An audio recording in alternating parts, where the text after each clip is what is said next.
ويقولون لولا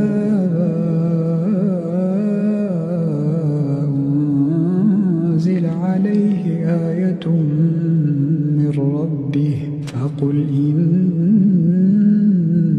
إنما الغيب لله